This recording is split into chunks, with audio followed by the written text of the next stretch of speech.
ಈಡೇರಿಸಬೇಕು ಮತ್ತು ಕಾನೂನು ಚೌಕಟ್ಟಲ್ಲಿ ಕೂಡ ಸಾಕಷ್ಟು ಅವಕಾಶ ಇದೆ. ಆ ನಿಟ್ಟಿನಲ್ಲಿ ಕೂಡಲೇ ಈ ಸಮಸ್ಯೆಯನ್ನು ಬಗೆಹರಿಸಿದೆ ಅಂತಂದ್ರೆ ಸಮುದಾಯಕ್ಕೆ ಒಂದು ಒಳ್ಳೆಯ ಸಂದೇಶ ಕೊಟ್ಟಂತೆ ಆಗುತ್ತದೆ. ಇದನ್ನು ಬಿಟ್ಟು ಬೇರೆ ಏನ್ ಮಾಡೋದು ಕೂಡ ಜನ ಬೀದಿಗಿಳಿದು ಹೋರಾಟ ಮಾಡಲಿದ್ದಾರೆ. ಇದನ್ನ ದೊಡ್ಡ ಮಟ್ಟದಲ್ಲಿ ಕೂಡ ನಾವೆಲ್ಲ ಹೋರಾಟ ಮಾಡಲು ಸಿದ್ಧರಿದ್ದೇವೆ. ಇನ್ನು ಮುಂದೆ ನಮ್ಮ ಗೋಪಾಲಕೃಷ್ಣ ಅವರು ಇದರ ಈ ವಿಷಯ ಸಂಬಂಧಪಟ್ಟಂತೆ ನಾವು ಮಾತಾಡಬೇಕಾಗಿದೆ. ಸೊ ಎಲ್ರಿಗೂ ನಮಸ್ಕಾರ. ಈಗ ಇದು ವಿಷಯವಾಗಿ ಎಲ್ಲ ವಿಷಯ ತಿಳಿಸಿದೆ ನಮ್ಮ ಈಗ ಇಂಪಾರ್ಟೆಂಟ್ ವಿಷಯ ಏನಂತಂದ್ರೆ ಸರ್ ತಮ್ಮ ಹೆಸರು ತಮ್ಮ ಹುದ್ದೆ ಹೇಳ್ಬಿಟ್ಟು ಹೇಳಿ ಸರ್. ನಾನು ಡಾಕ್ಟರ್ ಗೋಪಾಲಕೃಷ್ಣ, ವಾಲ್ಮೀಕಿ ನಾಯಕ ಮಹಾಸಭಾ ಉಪಾಧ್ಯಕ್ಷ ಆಗಿದ್ದೀನಿ. ಸೊ ಎಲ್ರಿಗೂ ನಮಸ್ಕಾರ. ಈಗ ವಿಷಯ ಎಲ್ಲ ತಮಗೆ ಗೊತ್ತಿದೆ. ಒಂದು ಈ ಸರ್ಕಾರ ಏನಾಗಿದೆ, ಸರ್ಕಾರ ಪ್ರಯತ್ನ ಮಾಡಿದ್ರೆ ತುಂಬಾ SC ಅನ್ಯಾಯ ಮಾಡ್ತಾ ಇದೆ. ಯಾಕಂದ್ರೆ ನಾವು 30 ವರ್ಷ ಹೋರಾಟ ಮಾಡಿದ್ದೀವಿ. 30 ವರ್ಷ ಹೋರಾಟ ಮಾಡಿ ನಮ್ಮ ಸ್ವಾಮೀಜಿಯವರು ಮತ್ತೆ ಹಿಂದಿನ ಸರ್ಕಾರ ನಮ್ಗೆ 4% ಕೊಡ್ತಾರೆ. ನಮಗೆ ಮೆಡಿಕಲ್ ಸೀಟ್ಸ್ 500 ಮೆಡಿಕಲ್ ಸೀಟ್ ಕಡಿಮೆ ಆಗುತ್ತೆ. ಸುಮಾರು 92 ಇದೆ ನೋಡಿ. ಸುಪ್ರೀಂ ಕೋರ್ಟ್ ಇವೆಲ್ಲ ಕಾನೂನು 91 ಇಂದ 2022 ಎಷ್ಟು ವರ್ಷ. ಸೊ ಒಂದು ವರ್ಷಕ್ಕೆ ಸುಮಾರು 500 ಮೆಡಿಕಲ್ ಸೀಟ್ ಲಾಸ್ ಆಗಿದೆ. ಈಗ ಮೊನ್ನೆ ಕೊಟ್ಟು 100 ವರ್ಷ ಆಗಲೇ ಮತ್ತೆ ನಮಗೆ ಸರ್ಕಾರ ಏನೂ ಪ್ರಯತ್ನ ಪಟ್ಟಿಲ್ಲ. ಸೊ ಸರ್ಕಾರ ಪ್ರಯತ್ನ ಪಟ್ಟಿದ್ರೆ ತಡಿಬಹುದಾಗಿತ್ತು. ಯಾಕಂದ್ರೆ ಕಾನೂನು ಪ್ರಕಾರವಾಗಿದೆ. ಇವನ್ ನಮ್ಮ ನಾಗಮೋಹನ್ ದಾಸ್ ಅವರೇ ಹೇಳಿದಾರಲ್ಲಿ 50% ಕ್ರಾಸ್ ಆವಾಗ ಆಗ್ಬೋದು ಅಂದ್ರೆ ವಿಶೇಷ ಸಂದರ್ಭದಲ್ಲಿ ಮಾಡಕ್ಕೆ ಅವಕಾಶ ಕೊಟ್ಟಿದೆ. ಸುಪ್ರೀಂ ಕೋರ್ಟೇ ಹೇಳಿದೆ. ಅದನ್ನ ಯಾರು ಅರ್ಥ ಮಾಡ್ಕೊಳ್ತಾ ಇಲ್ಲ. ಸುಮ್ಮನೆ 50% ಕ್ಯಾಪ್ ಇದೆ, 50% ಕ್ಯಾಪ್ ಇದೆ ಅಂತೇಳಿ ನಮ್ಗೆ ತುಂಬಾ ನ್ಯಾಯ ಮಾಡ್ತಿದೆ. ಅದಕ್ಕೋಸ್ಕರ ನಾವು ಯಾವುದೇ ಕಾರಣಕ್ಕೂ, ಯಾಕಂದ್ರೆ 30 ವರ್ಷ ಹೋರಾಟ ಮಾಡಿ ತಂದಿರೋದು. ತುಂಬಾ ಜನ ಇದ್ರ ಬಗ್ಗೆ ತುಂಬಾ ಕಷ್ಟಪಟ್ಟು ಕೆಲಸ ಮಾಡಿದ್ದಾರೆ. ನಮ್ಮ ಸ್ವಾಮೀಜಿಗಳು ಅವರು ಇವರು ಇಷ್ಟೆಲ್ಲ ಮಾಡಿ ನಮ್ಗೆ ಬರೇ ವರ್ಷಕ್ಕೆ ತೆಗೆದಾಕ್ಬಿಟ್ಟಾಗೆ ಸರ್ಕಾರ ಏನು ಪ್ರಯತ್ನ ಪಡ್ತಾ ಇಲ್ಲ ಇದ್ರ ಬಗ್ಗೆ.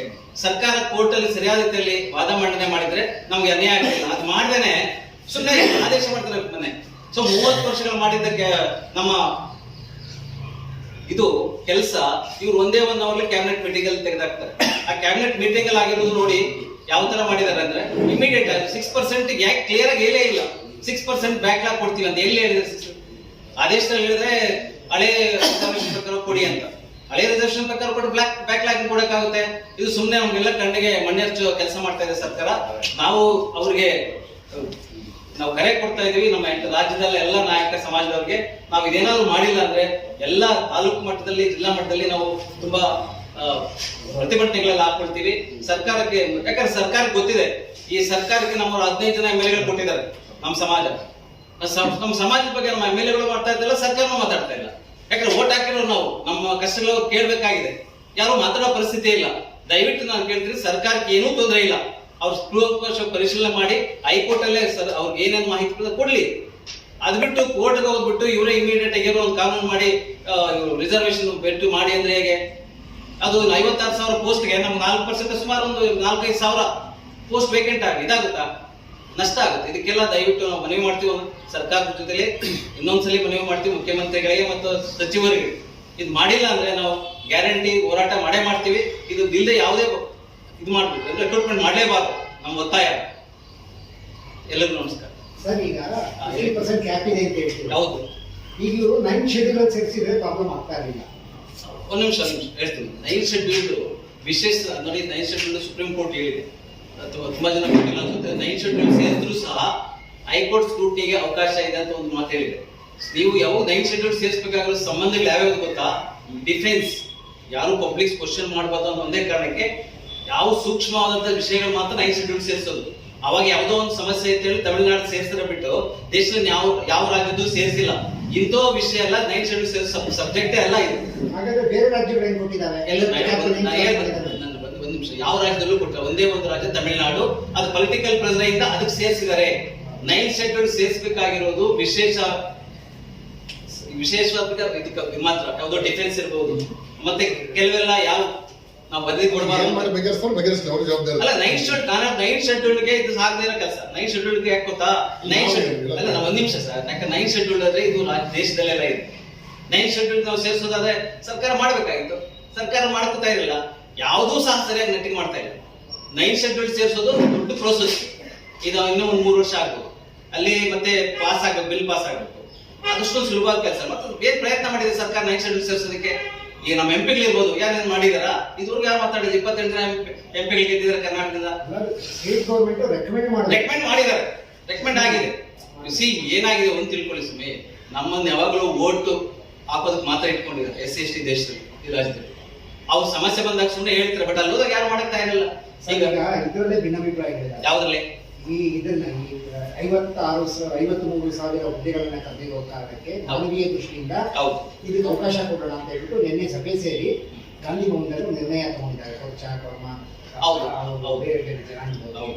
ಇವಾಗ ನಿಮ್ಮ ಎಲ್ಲೋ ಒಂಚೂರು ಕಡಿಮೆ ಆಗುತ್ತೆ ಅಂತ 56,000, 50,000, 53,000, 56,000 ಹುದ್ದೆಗಳು ಕಡಿತವಾಯ್ತು ಅಂದ್ರೆ ನಿಮ್ಮ ಜನಾಂಗದದ್ದು ಹೋಗುತ್ತೆ, ಅವ್ರಿಗೂ ಕೆಲಸ ಸಿಗದೆ ಆಗುತ್ತೆ.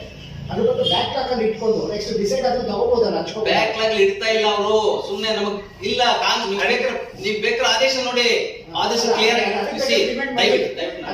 ನೀವು ಆದೇಶದಲ್ಲಿ ಏನ್ ಹೇಳಿದ್ದಾರೆ, ಬ್ಯಾಕ್ ಲಾಗ್ ಹೆಂಗ್ ಇಡುತ್ತೆ, ಹಳೆ ರಿಸರ್ವೇಶನ್ ಪ್ರಕಾರ ಮಾಡ್ಬಿಡಿ ಅಂತ ಹೇಳಿದ್ರೆ ಬ್ಯಾಕ್ ಲಾಗ್ ಹೆಂಗ್ ಬರುತ್ತೆ, ಹೊಸ ರಿಸರ್ವೇಶನ್ ಪ್ರಕಾರ ಮಾಡಿ ಬ್ಯಾಕ್ ಲಾಗ್ ನಾವು ಒಪ್ಬೋದು. ಅದೇ ಡಿಮ್ಯಾಂಡ್ ಇಡಿ. ಮತ್ತೆ ಅದ್ ಬಿಟ್ಟು ಹಳೆ ರಿಸರ್ವೇಶನ್ ಹೊಸ ಬರೋದೇ ಇಲ್ಲ. 53,000 56,000 ಹುಡುಗರು ಎಲ್ಲ ಜನಾಂಗದವರು ಇದ್ದಾರೆ. ಅಲ್ಲ ಕೊಡ್ಲಿ, ನಮ್ಗೆ ಅನ್ಯಾಯ ಆಗುತ್ತೆ. ಮತ್ತೆ ನಮ್ಗೆ ಈಗ 30 ವರ್ಷದಿಂದ ನಾವು ಸರಿಯಾದ ಮೇಲೆ ತಗೊಳ್ಳಿ ಬ್ಯಾಲೆನ್ಸ್ ಅನ್ನ. ಇಲ್ಲ ಒಂದ್ ನಿಮಿಷ ಸರಿಯಾದ ರೀತಿ ನೋಡಿ ಒಂದ್ ಸರ್ ವಯಸ್ಸು ಕಳ್ಕೊಳ್ತಾ ಇದ್ದಾರೆ ಪಾಪ. ಒಂದ್ ಅಲ್ಲಿ ರಿಕ್ವೆಸ್ಟ್ ಮಾಡ್ತೀನಿ, ಈ ಸರ್ಕಾರಗಳು ಹೇಗೆ ಅಂದ್ರೆ ನಿಮ್ಗೆ ಗೊತ್ತಿರ್ಬೋದು, ಯಾರ್ಯಾರು ಬಂದು ತಗೊಂಡು ಹೋಗ್ಬಿಡ್ತಾರೆ ಅಷ್ಟೇ, ಮುಗೀತು. ಈಗ 30 ವರ್ಷಗಳಾಗಿರ್ತಕ್ಕಂಥ ಲಾಸ್ಟ್ ನಮ್ಗೆ ಯಾರು ಕೊಡಕ್ ಸಾಧ್ಯ ಇಲ್ಲ. ಈಗ ಒಂದ್ಸಲ 53,000 ಪೋಸ್ಟ್ ಅಪಾಯಿಂಟ್ ಆದ್ರೆ ಇವಾಗ ನಿಮ್ ಜನಾಂಗದವ್ರು ಸಿಕ್ಕೋದಲ್ಲ ಸರ್. 3% ನಮ್ಗೆ 7% 4,000 ಜನ ಸಿಗ್ತಾ ಇರೋದಕ್ಕೆ 7% ಇರೋದು ಸರ್, ಬರೀ 3% 2,000 ಜನಕ್ಕೆ ಅನ್ಯಾಯ ಆಗುತ್ತೆ. 2,000 ನಮ್ಮಲ್ಲಿ ಹೈಯೆಸ್ಟ್ ರೇಟ್ಗಳು ನಮ್ಮ ಮುಖ್ಯಮಂತ್ರಿ ಹೇಳಿರೋದು 7%. ಅದ್ರಲ್ಲಿ 3 ಕಮ್ಮಿ ಮಾಡ್ಬಿಟ್ರೆ ಏನ್ ಅಲ್ಲ ಮಾಡ್ತಾರೆ? ನೀವ್ ಹೇಳಿದಾಗ 7% 1% ಕಡಿಮೆ ನಾವು ಒಪ್ಕೊಳ್ತಾ ಇದ್ದೇವೆ, 4% ಕಡಿಮೆ, more than 50% ಕಡಿಮೆ ಮಾಡ್ಬಿಟ್ರೆ ನಮ್ಮೊಂದು ಸಮಾಜಕ್ಕೆ ಮಾತ್ರ ಇದೆ. ಈಗ ನೋಡಿ ನಮ್ಮ ಸಮಸ್ಯೆ ಅಷ್ಟೇ. ಒಂದ್ರಲ್ಲೇ ಅಲ್ಲ ಸರ್, ಯಾವ ಧೋರಣೆನೂ ST ಅಂತ ಬಂದಾಗ ಎಲ್ಲ ರಿಸರ್ವೇಶನ್ ಅದನ್ನ ತಗೊಂಡ್ಬಂದ್ರೆ ನಮ್ದೇನು ಅಭ್ಯಂತರ ಏನಿಲ್ಲ. ಬರ್ಲಿ ಎಲ್ಲರೂ ಬರ್ಲಿ. ಅದನ್ನ ತಗೊಂಡ್ ಬರ್ಲಿ, ಎಲ್ಲರೂ ಬಂದ್ಬಿಡ್ಲಿ, 100ಕ್ಕೆ 100 ಮಾಡಕ್ ಕೊಡ್ಲಿ ಬಿಡಿ, ನಮ್ದೇನು ತೊಂದರೆ ಇಲ್ಲ. ಬಟ್ ಮಾಡೋಕೆ ಸರ್ಕಾರ ಆದೇಶ ಕೊಡ್ಲಿ. ಇಲ್ಲೇನಾಗಿದೆ ಸರ್, ರೇಸ್ ಕೋರ್ಸ್ ನಲ್ಲಿ ನಾವೆಲ್ಲ ಕುಂಟು ಕುದುರೆಗಳು ಸರ್, SC/ST ಸಮಾಜದವರು. ಕುಂಟು ಕುದುರೆಗಳಿಗೆ ಜಾಸ್ತಿ ಸ್ವಲ್ಪ ಏನಾದ್ರು ಕೊಟ್ರೆ ಅವ್ರು ಸ್ವಲ್ಪ ಬಲವಾಗಿ ಮುಂದೆ ಓಡ್ಲಿಕ್ಕೆ ಅನುಕೂಲ ಆಗುತ್ತೆ ಅಂತ ನಮ್ಗೆ ರಿಸರ್ವೇಶನ್ ಕೊಟ್ಟಿರೋದು ಸರ್ಕಾರ. ಅವತ್ತಿನ 1947ರಿಂದ ಕೂಡ ರಿಸರ್ವೇಶನ್ ಸಿಕ್ಕಿದೆ. 1994ರಲ್ಲಿ 3% ಇದ್ದಿದ್ದು 7% ಕೊಟ್ಟರು ಸರ್. ಅದನ್ನ ಇಂಪ್ಲಿಮೆಂಟ್ ಮಾಡ್ಲಿಕ್ಕೆ 2008 ರಾಜಕೀಯವಾಗಿ ತಗೊಂಡ್ಬಂದ್ರೆ ಸರ್. ಅಲ್ಲಿವರೆಗೂ 15 ಜನ MLA ಇರೋರು. ಆ MLA 2008 ನಂತರ ಬಂದ್ರು. ಈಗ ರಾಜಕೀಯದಲ್ಲಿ ನಮಗೆ ಸಿಕ್ಬಿಟ್ಟಿದೆ. ರಾಜಕೀಯದಲ್ಲಿ ನಮ್ಗೆ ಏನಿಲ್ಲ, ಶೈಕ್ಷಣಿಕವಾಗಿ ಮತ್ತೆ ಆರ್ಥಿಕವಾಗಿ ನಾವು ಅಷ್ಟೇ ಕೇಳ್ತಾ ಇರೋದು. ಈಗ ಇರತಕ್ಕಂಥ 53,000 ಹುದ್ದೆಗಳಲ್ಲಿ 4,000 ಹುದ್ದೆ ನಮಗೆ ಸಿಗುತ್ತೆ, 4% ತರ. ಅದ್ರಲ್ಲಿ 2,000 ಹುದ್ದೆಗಳನ್ನ ಅಲ್ಲೇ ಹೋಗ್ಬಿಟ್ರೆ 1,000 ಜನ ಸರ್. ಏನೋ ಈಗ ಆ ಕುಂಟು ಕುದುರೆಗಳ ಮೇಲೆ ಬರ್ತವೆ ಅಂತ ನಾವು ಒಂದು ಆಶಾ ಭಾವನೆ ನಲ್ಲಿದ್ರೆ ಅದನ್ನ ಇನ್ನ 2 ಕಾಲು ಹೋಗಿದ್ರೆ ಇನ್ನ 2 ಕಾಲು ಹೋಗಿ ತೆಗಿತಾ ಇದ್ದಾರೆ ಸರ್ ಸರ್ಕಾರ. ಈ ಸರ್ಕಾರ ಬಂದ್ಬಿಟ್ಟು ನೀವು 9th ಶೆಡ್ಯೂಲ್ ಹೇಳಿದ್ರಿ, ಅದನ್ನ ಬಸವರಾಜ ಬೊಮ್ಮಾಯಿ ಅವರು ಇರ್ಬೇಕಾದ್ರೆ ನವೆಂಬರ್ 2022ರಲ್ಲಿ ಸಚಿವ ಸಂಪುಟದಲ್ಲಿ ಅನುಮೋದನೆ ಮಾಡಿ ಏನೇನು ಕಳಿಸ್ಬೇಕೆಲ್ಲ ಕಳಿಸಿದ್ದಾರೆ ಸರ್. ಅದರ 9th ಶೆಡ್ಯೂಲ್ ಏನು ಪೆಂಡಿಂಗ್ ಇಲ್ಲ. ಮಾಡ್ಬೇಕಾಗಿರೋದು ಇವ್ರ ಕರ್ತವ್ಯ. ಈ ಸರ್ಕಾರಕ್ಕೂ ಜವಾಬ್ದಾರಿ ಇದೆಯಲ್ಲ, ಒಂದೇ ಸರ್ಕಾರದ್ದಲ್ಲ. ಆದ್ರೆ ಈ ಸರ್ಕಾರ ಬಂದ ಮೇಲೆ ನಮ್ಮ SC/STಗಳನ್ನ ಆದಷ್ಟು ಮ್ಯಾಕ್ಸಿಮಮ್ ಎಲ್ಲೆಲ್ಲಿ ತುಳಿಬೇಕು ಅಷ್ಟು ತುಳಿಯುವಂತ ಕೆಲಸ ಮಾಡ್ತಿದ್ದಾರೆ ಸರ್.